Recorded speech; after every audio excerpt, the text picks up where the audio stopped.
করবো, বাবা তো ফোনই ধরছে না। আরেকবার চেষ্টা কর। চেষ্টা কি করবো বাবা যদি ফোন না ধরে? আরে ধরবে, চেষ্টা কর। ঠাম্মা ওই দেখো কাম্মি। রাশি, তুই তুই এদিক দিয়ে। পরে বলছি, আগে বলো জেঠু কেমন আছে? কি করে হলো এসব? আর তোমরা আমাকে খবর দাওনি কেন আগে? কি হলো বলো? মায়াদিকে যেদিন ও বাড়ি থেকে তাড়িয়ে দেওয়া হলো, তখন আমাদের বাড়িতে এসেছিল মায়া। এসে আমাকে সব কথা খুলে বলছিল। ও বাড়ির সমস্ত অত্যাচারের কথা মায়া বলেছিল। সব কথা মানে কি? হ্যাঁ, তোর ওপর কি কি অত্যাচার হয় এসব বলেছিল। আর মায়া যখন এসব কথা আমায় বলছিল না, তোর জেঠু হঠাৎ সব কথা শুনে ফেলেছে। শুনে ও আর সহ্য করতে পারেনি। যে উজিকে ও কোলে পিঠে নিজে হাতে মানুষ করেছে, সেই উজিও। ওসব কথা ছাড়ো, আগে তুমি বলো জেঠু কেমন আছে? জেঠুর কি খবর? আমি জানি না রে। তখন থেকে অর্ককে ফোনের চেষ্টা করছি, অর্ক তো ফোনই ধরছে না। সে কি, দাদা ভাইকে ফোনে পাওয়া যাচ্ছে না? না, দাঁড়াও দাঁড়াও, আমি দেখছি। বাবু তুই আমার নাম্বারটা দে না, দাদা ভাইয়ের আমি ট্রাই করি। কাম্মি আমি বাবাকে অনেকবার ফোন করেছি, বাবা ফোন ধরছে না। হচ্ছে না? আচ্ছা, ঠিক আছে মামুনি, তুমি একদম চিন্তা করো না। দেখো জেঠু ঠিক ভালো হয়ে যাবে। তুমি ঠাকুরে বিশ্বাস করো তো? জেঠু একদম সুস্থ হয়ে যাবে, চিন্তা করবে না। আমাদের জন্য, আমরাই তোর এই সমস্ত কিছুর জন্য দায়ী রে। আমি আর জেঠুই তো গিয়েছিলাম তোদের বাড়িতে, তোর বাবা মার হাত ধরে তোকে চেয়ে এনেছিলাম এ বাড়ির বউ করে। আজকে তোর জীবনটা নষ্ট হয়ে গেল শুধু আমাদের জন্য। আমাদের ক্ষমা করে দে রাশি, এই কি মামুনি, আমাদের ক্ষমা করে দে। এসব কি বলছো তুমি? কোথায় আমার জীবন নষ্ট হয়ে গেছে? বুঝিও শেষ পর্যন্ত। কি বলছো? ও যে তোমাকে খুব ভালোবাসে, ও আমার ভীষণ কেয়ার করে। তুই তুই সত্যি বলছিস? হ্যাঁ মামুনি, আমি সত্যি বলছি। ও যে আমায় ভীষণ ভালোবাসে। কাম্মি বাবা এসছে। দাদা ভাই, দাদা ভাই জেঠু কেমন আছে? জেঠুর কি খবর বলো? তুই কেমন আছিস? কি হচ্ছে? তুই এখানে এসেছিস কেন? কেমন আছিস তুই? আমি ভালো আছি। তাহলে এখানে এসেছিস কেন? হ্যাঁ, কেন এসেছিস এখানে? ওরা তোর ওপর অত্যাচার করবে জানতে পারলে, আমাদের সাথে অশান্তি করবে। কেন রাশি, কেন এসেছিস তুই? দাদা ভাই, আমি আর এখন কাউকে ভয় পাই না। আমি এখানে আমার জেঠুর খবর নিতে এসেছি। কেমন আছে জেঠু? অপারেশন সাকসেসফুল হয়েছে, তবে ডাক্তার বলছে যে 72 ঘন্টা সময় লাগবে। তুমি চিন্তা করো না মা, বাবা ঠিক ভালো হয়ে যাবে। মামুনি, আমি তোমায় তখন বললাম না জেঠু ঠিক সুস্থ হয়ে যাবে, কিচ্ছু হবে না জেঠু। দেখলে তো? এই শোন, শুনেছিস তুই? হ্যাঁ, এবার যা যা রাশি, ওরা জানতে পারলে ভীষণ অশান্তি হবে, তোর ওপর বড্ড অত্যাচার করবে। তুই যা রাশি, যা এখান থেকে। দাদা ভাই আমি যাচ্ছি, কিন্তু তার আগে তুমি একটা প্রমিস করো। কি? তুমি জেঠুর প্রত্যেকটা খবর আমায় ঘন্টায় ঘন্টায় দেবে।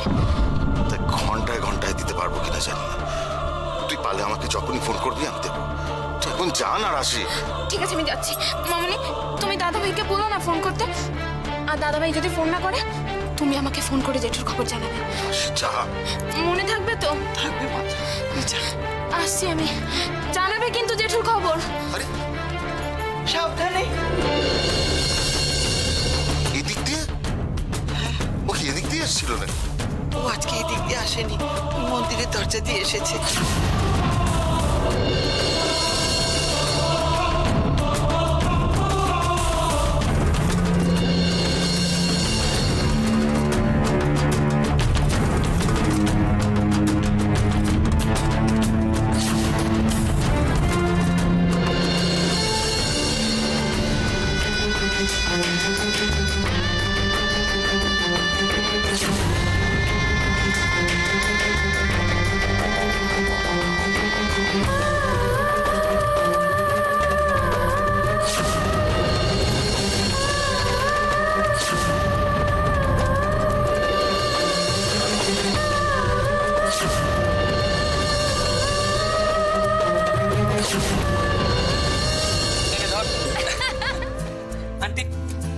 এটা তোমার জন্য। ধরো বৌমনি, ওখানে উজির আছে, বিপ্রর আছে, মাসির আছে, আর মেশো মেশো তোমার জন্য জামা কাপড় কিচ্ছু আনে, তোমার জন্য বুক, অনলি বুক। তোমার পছন্দ তো? হ্যাঁ মানে এটা দৌড়বে পছন্দ, মানে সাংঘাতিক পছন্দ। আন্টি, আন্টি জানো পশ্চিমিক ড্রেসটা পশ্চিমি কিন্তু নিজেই পছন্দ করে নিয়েছে। Thank you ইন্দ্রদা। মম মম, জানো তো ইন্দ্রদা আমাকে একটা দারুণ ড্রেস কিনে দিয়েছে, একমাত্র ওটা অকেশনে পরবার জন্য। খুব ভালো, খুব ভালো। ইন্দ্র, এত কিছু সব আনার কি দরকার ছিল বলে এতগুলো আন্টি, প্যাকেট? আন্টি, আন্টি জীবনে সবকিছু কি দরকার বুঝে হয় বলো? দেখো না, এই দেখো। তাছাড়া আমি এতদিন বাদে এলাম, বাড়িতে মাসি আছে, মেশো আছে, সবার জন্য না আনলে হয় বল? হ্যাঁ? এইগুলো কি? এতগুলো সব প্যাকেট স্যার, এগুলো কি? আন্টি, আন্টি এটা ছাড়ি আছে, এই বাড়িতে যারা কাজ করে তাদের জন্য।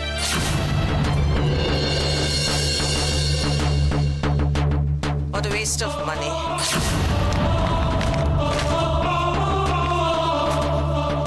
মম, জানো আমি ইন্দ্রদাকে কতবার বারণ করলাম, একটা কথা শুনলো না জানো। দেখো আন্টি, বাড়িতে যারা কাজ করে তারা তো বাড়িরই লোক, আর সবার জন্য যখন কিনলাম ওদের জন্য। ইন্দ্র, যারা বাড়িতে কাজ করে তারা বাড়ির কাজের লোক, ওটা বাড়ির লোক না। এবার এনেছো ঠিক আছে, আর এই ভুলটা করবে না কোনোদিন।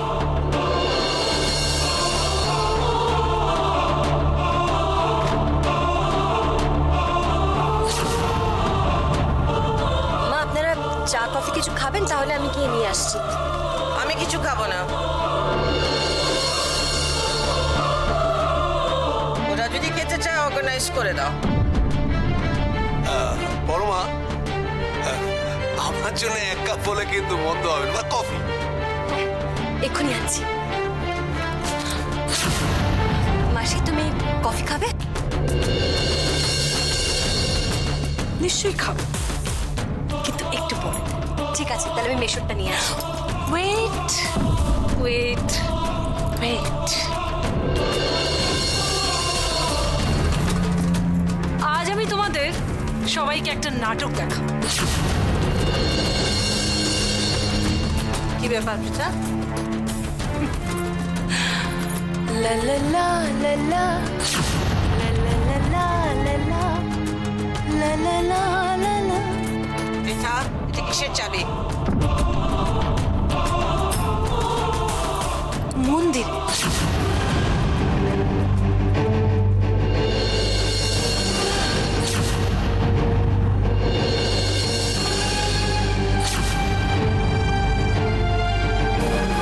তোমার একজন কাজের লোক তোমার বারণ সত্ত্বেও আজ মন্দিরের দরজা খুলে লুকিয়ে ও বাড়িতে গেছে।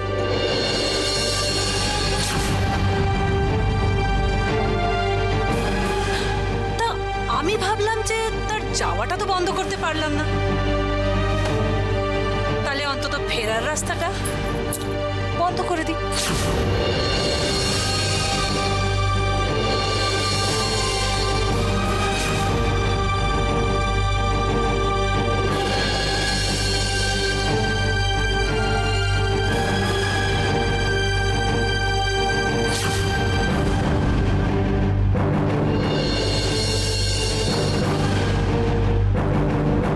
পরমা, রাশি কোথায় গিয়ে দেখো।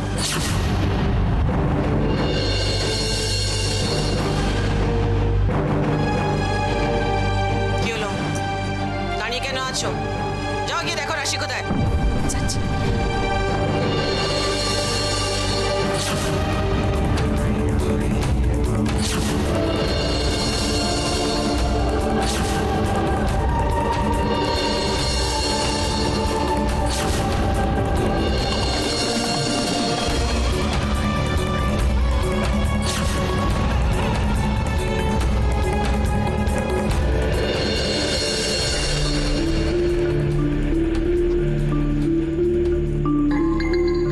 অর্ক, এভাবে বসে আছিস কেন বাবা? তোর বাবার কিছু? না না মা, বাবা বাবা ঠিক আছে, আমি আবার ফোন করেছিলাম। আচ্ছা শোন, তোর বাবা তো খুব শুক্তো খেতে ভালোবাসে, আমি একটু শুক্তো রান্না করেছি, রাত্রিরে একটু দিয়ে তোমার যা না। কি মাথা খারাপ হয়ে গেছে নাকি? এখন ওরা ওসব দেবে বাবাকে? আর ঠিক আছে, তাহলে আমি একটু পাতলা মাছের ঝোল ও করে ও দিই। মা কিচ্ছু খেতে দেবে না, বাবার এখন লিকুইড ডায়েট চলছে। তাহলে ও রাত্রিরে ওই তো বললাম লিকুইড ডায়েট, তুমি কোনো চিন্তা করো না মা। বাবা কোনোদিন কারোর ক্ষতি করেনি, বাবারও কোনো ক্ষতি হবে না, তুমি চিন্তা করো না। আমি ভাবছি রাশির কথা। আচ্ছা মা, তুমি দেখেছিলে তো রাশি ঠিক করে গেছিল?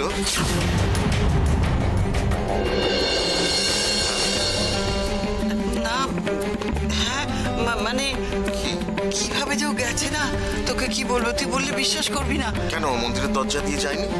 হ্যাঁ, মন্দিরের দরজা দিয়েই যাচ্ছিল, কিন্তু ও গিয়ে দেখে কি দরজাটা ভেতর থেকে কেউ বন্ধ করে দিয়েছে।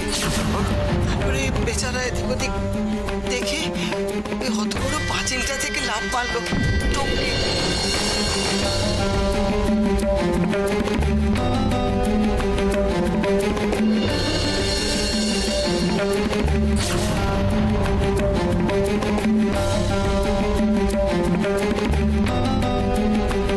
রাশি,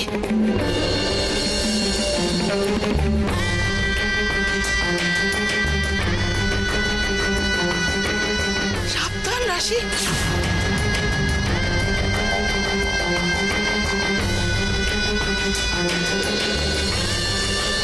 উড়ে যাবি রাশি।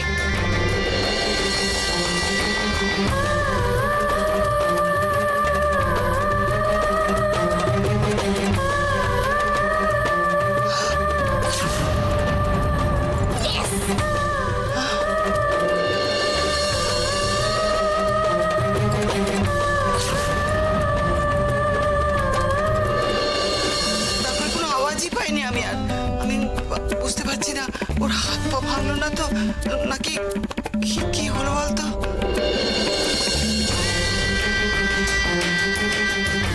রাশিটা ধরা পড়ে গেল না তো? কফি। একি ঘরে ঢুকলে কি করে তুমি? আমি ঘরে ঢুকলাম মানে এসব কি? নো, আমি নিজের চোখে দেখেছি তোমাকে মন্দিরের দরজা খুলে ও বাড়ি যেতে, নিজের হাতে তালা দিয়েছি আমি।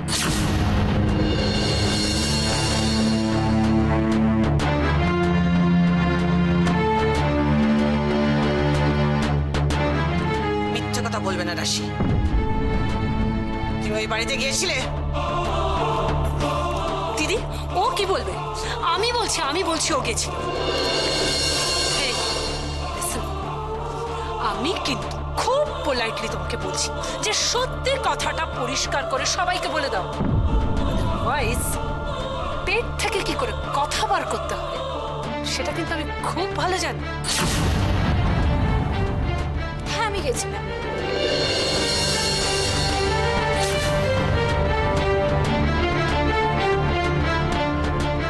এত বড় সাহস, এত সাহস! হ্যাঁ, আমি না বলা সত্ত্বেও তুমি এই বাড়ির বাইরে পা দিয়েছ ওই বাড়িতে। রাশি, দাঁড়াও।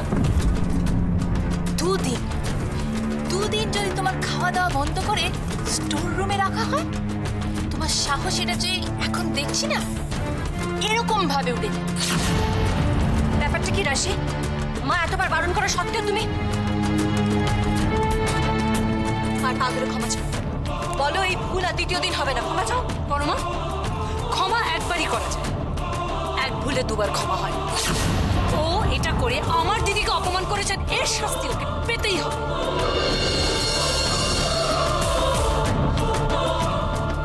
আমি তো জানতাম আপনারা অনেক বুদ্ধি রাখেন, তারপরেও আমার একটা কথা আপনাদের জিজ্ঞেস করতে খুব ইচ্ছা করছে।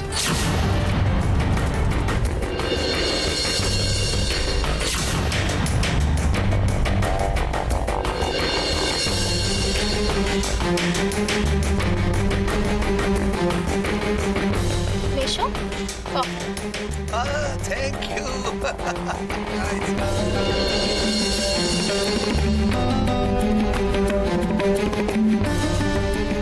মাসিমণি, তুমি যখন বলছো যে আমি দরজাটা খুলে ও বাড়িতে গেছিলাম, তাহলে আমি মেনেই নিচ্ছি।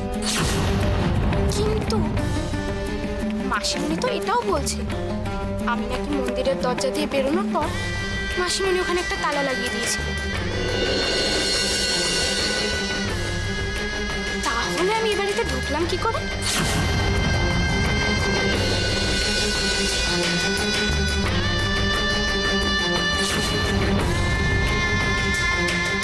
কারণ আমি যতদূর জানি ওই দরজাটা ছাড়া ও বাড়ি থেকে এ বাড়িতে ঢুকতে গেলে ড্রয়িং রুম দিয়ে ঢুকতে হয়।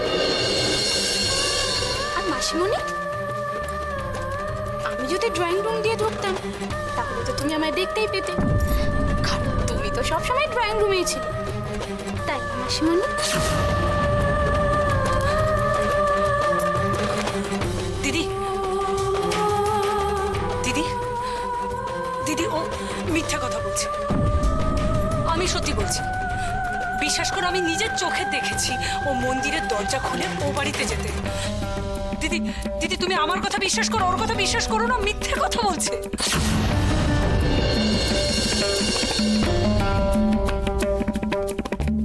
যাও তুমি ভেতরে যাও।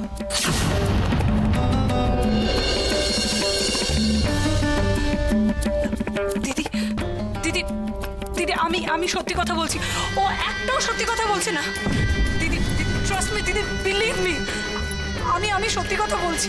আমি পুরো ব্যাপারটা নিজের চোখে দেখেছি, বিলিভ মি দিদি, বিলিভ মি দিদি।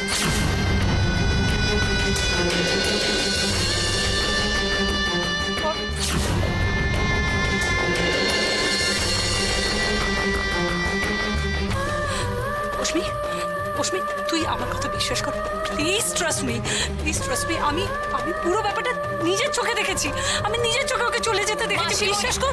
মাসিমণি ছাড়ো।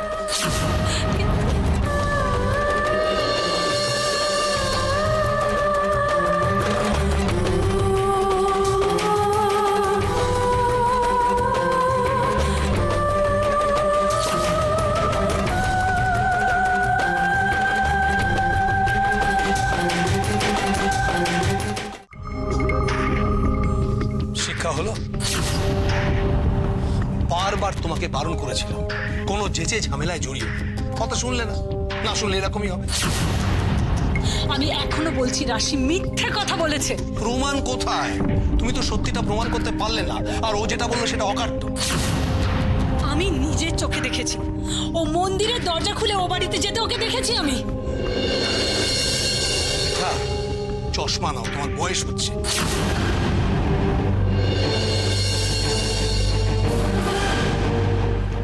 আমার কথা তোমার বিশ্বাস হচ্ছে না, তাই না? যুক্তি কোথায়? তুমি নিজে বলছো যে তুমি মন্দিরের দরজায় চাবি দিয়েছো, আবার তুমি নিজেই ড্রয়িং রুমে বসে আছো, ভালো এলো কি করে? অবশ্য যদি সত্যিও বাইরে গিয়ে থাকে, কিছু একটা চালাকি নিশ্চয়ই করেছে। তোমরা হচ্ছে অপুর চালাক, তোমাদের সঙ্গে ওইটুকু বাচ্চা মেয়ে চালাকি করে পার পাবে না, পারও পাবে না। যেভাবে আমাকে সবার সামনে অপমান করলো আজকে, আমাকে সবার সামনে মিথ্যাবাদী প্রতিপন্ন করেছে, ওকে পস্তাতে হবে, ওকে প্রচন্ড পস্তাতে হবে। দেখেছো, আবার যেচে তুমি আরেকটা ঝামেলার মধ্যে জড়াচ্ছ। এই হচ্ছে তোমাকে নিয়ে মুশকিল।